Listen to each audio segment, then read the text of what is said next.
Hi friends, நம்ம இன்னைக்கு ஈஸியான மெத்தட்ல வீட்லயே மசாலா அரைச்சு மட்டன் பிரியாணி பண்ண போறோம். இதை பிகினர்ஸ் கூட சமைக்கலாம். இதுக்கு தேவையான இன்கிரீடியன்ஸ் அண்ட் இன்ஸ்ட்ரக்ஷன் நான் தெளிவாக கொடுக்குறேன். அதை பேஸ் பண்ணி சமைச்சிங்கன்னா பிரியாணி சூப்பராக வரும். அதுக்கு தேவையான இன்கிரீடியன்ஸ் வாங்க பார்க்கலாம். மசாலா அரைக்க தேவையான பொருட்கள்லாம் என்னன்னு பார்த்துடலாம். 2 பட்டை, 2 ஏலக்காய், ஒரு கல்பாசி, ஒரு அன்னாசி பூ, 4 கிராம்பு, 4-5 துண்டு இஞ்சி, 1 ஸ்பூன் சீரகம், 2 ஸ்பூன் வரமல்லி, 2 பச்சை மிளகாய், ஒரு கைப்பிடி புதினா, ஒரு கைப்பிடி மல்லி, 10 பல் பூண்டு, 10-15 சின்ன வெங்காயம்.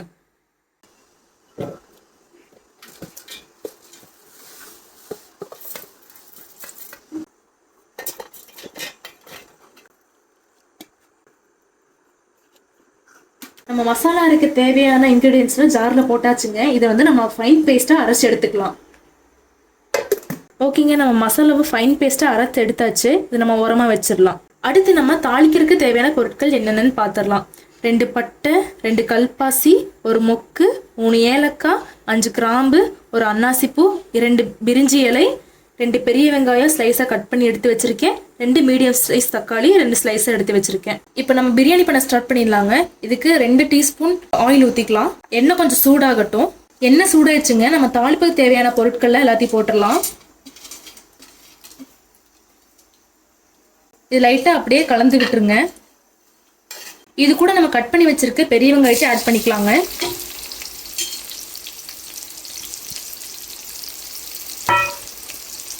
இது நல்லா அப்படியே வதக்கி விடுங்க. வெங்காயம் ரொம்ப பொன்னிறமா வதங்கணும்லாம் இல்லைங்க. வெங்காயம் பச்சை ஸ்மெல் போனா போதும். வெங்காயம் கொஞ்சம் வதங்கிருச்சுங்க. இந்த ஸ்டேஜ்ல நம்ம அரைச்சு வச்ச பேஸ்ட்டை ஆட் பண்ணிக்கலாம்.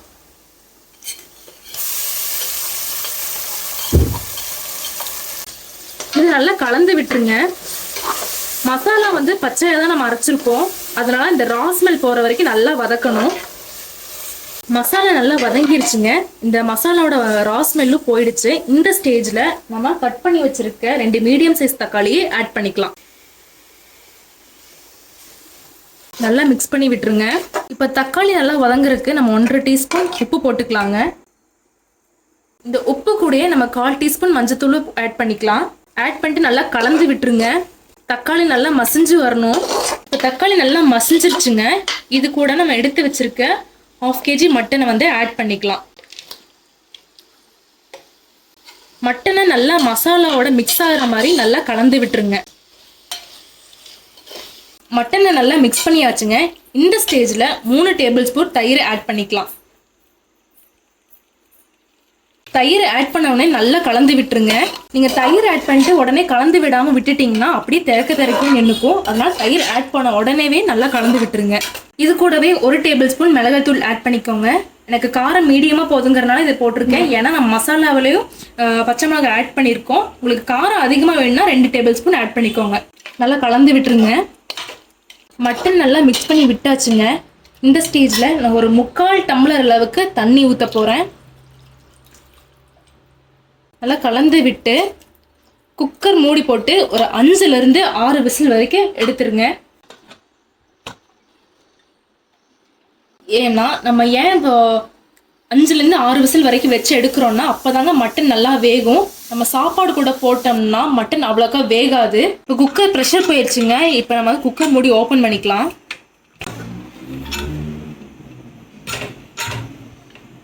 நல்ல வாசனை. மட்டன் நல்லா சாஃப்டாக வந்திருக்குங்க. நல்லா ஒரு 80% நல்லா குக் ஆகிருக்கு. இந்த ஸ்டேஜில் தான் நம்ம ரைஸ் ஆட் பண்ண போகிறோம். அதுக்கு தேவையான அளவு தண்ணி நம்ம ஃபஸ்ட்டு ஆட் பண்ணிக்கலாங்க. வீட்டில் சமைக்கிற அரிசி தாங்க எடுத்திருக்கேன். இன்கேஸ் நீங்கள் பாஸ்மதி ரைஸ் எடுத்திருந்தீங்கன்னா 1 டம்ளருக்கு 1.5 டம்ளர் தண்ணி ஊற்றிக்கோங்க. இதே சீரக சம்பானா 1 டம்ளருக்கு 2 டம்ளர் தண்ணி ஊற்றிக்கோங்க. இப்போ நான் வீட்டில் சமைக்கிற அரிசி தான் எடுத்திருக்கேன். இது 1.5 டம்ளர் எடுத்திருக்கேங்க. அப்போ 3 டம்ளர் கணக்கு ஊற்றுவேன். நம்ம ஆல்ரெடி இதில் 3/4 டம்ளர் தண்ணி ஊற்றிருக்கோம் மட்டன் வேகிறதுக்கு. அப்போ இதுக்கு நான் 2 டம்ளர் மட்டும் தண்ணி ஊற்ற போகிறேன்.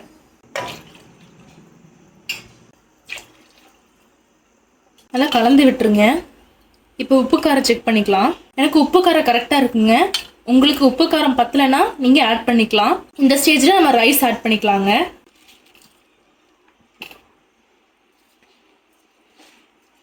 இது நான் ஒரு 15 மினிட்ஸ் ஊற வச்ச அரிசிங்க.